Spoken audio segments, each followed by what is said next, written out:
Nesse vídeo, faremos um breve resumo sobre a questão da Catalunha.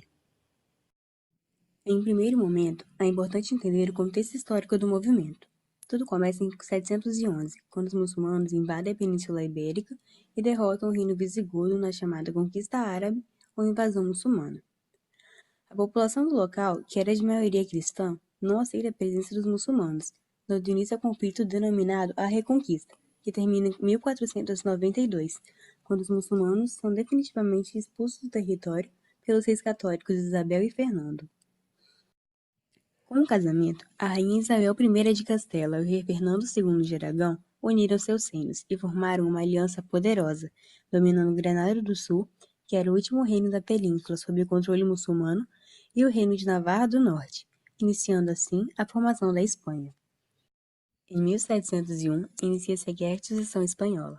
Após anos de certa estabilidade política, Carlos II da Espanha morre sem deixar herdeiros. Com isso, Filipe V da Espanha e Carlos VI do Sacro Império Romano reivindicam o trono.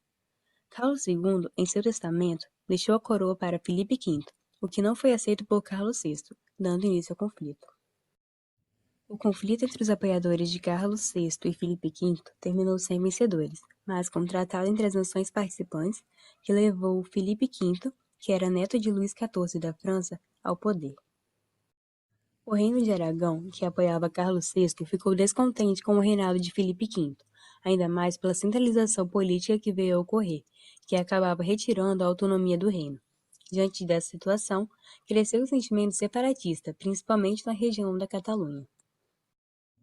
Passados muitos anos, em 1931, durante a Segunda República Espanhola, o governo decidiu dar mais autonomia à região da Catalunha, o que foi insuficiente para conter o levante popular desencadeado em 1936 pelo poder na Espanha.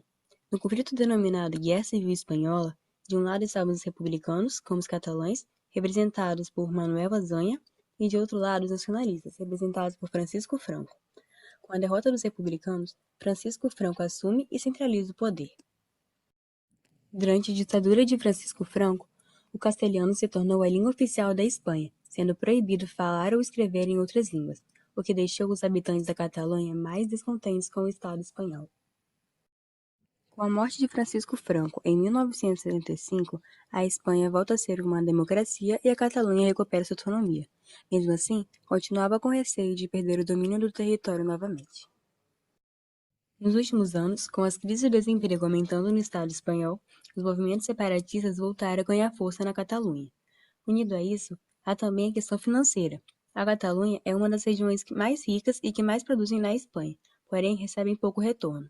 Assim, em 1º de outubro de 2017, o governo catalão realizou um referendo pedindo sua independência.